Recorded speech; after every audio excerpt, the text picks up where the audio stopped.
An explosion took place in Odesa last night. According to the Pivden Operational Command, the missile hit the dormitory. There were 5 people there at the time of the attack. As a result of the explosion, a minor girl has been hospitalized. A 15-year-old boy died on the spot. He studied so hard. He took exams online in the basement. He was so worried that the teacher said something wrong to him. He didn't do it on time. President Volodymyr Zelensky immediately responded to the event in his daily video address.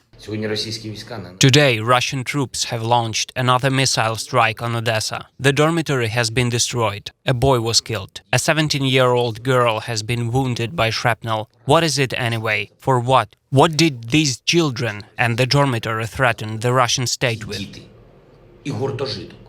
It also became known that the blast hit the church, leaving no victims. Житлова будівля знаходиться безпосередньо неподалік. The residential building is located not far from the religious institution, where the blast also damaged windows and parts of the building, the roof, and several hits to the wall. Декілька влучань у стіну. The mayor of Mykolaiv, Oleksandr Sienkiewicz, reported that the previous day the Russian troops fired at the Korabelniy district of the city again. As a result of the blows, 3 household metal cars caught fire.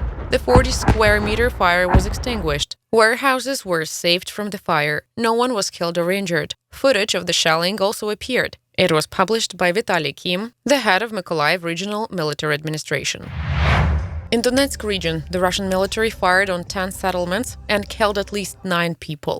The head of the Regional Military Administration, Pavlo Kyrylenko, reported on this. The residential area in the center of Avdiivka, Vuhledar, Liman, and Ocheretine community came under attack by enemy aircraft. At least 33 civilian facilities of the region were destroyed. Residential buildings, children's health facilities, a school. According to the advisor to the mayor of Mariupol, Petro Andryushchenko, the Russian military take out bodies of the dead residents of Mariupol in trucks, in which the humanitarian aid is brought. Residents who are still in the city also testified that first the occupiers bring food in trucks and then use the same vehicles to take out the bodies of the killed Mariupol residents, who are still being pulled out from under the rubble of destroyed houses. According to preliminary information, the trucks move on to the location of the mobile crematorium in Kharkiv. Information about this is being clarified by the local authorities.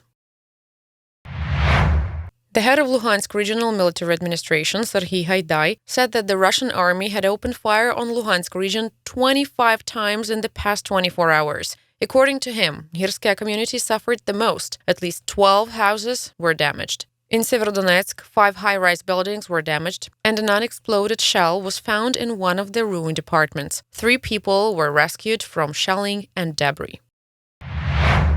A factory fire broke out in Kharkiv due to morning shelling. The enterprise did not work during the martial law. The premises were completely destroyed. A 46-year-old worker who was on the territory of the enterprise died. The head of the Regional Military Administration, Oleg Senyagubov, reported on this. In total, 3 people were injured in the region. 2 people got wounded in Kharkiv and 1 in Chuguyev district. Pyrotechnic units of the State Emergency Service of Ukraine report that the previous day, 1,424 explosive devices were found, seized, and neutralized, and an area of 623 hectares was inspected. Most often, pyrotechnic units worked in Kharkiv, Kyiv, and Mykolaiv regions.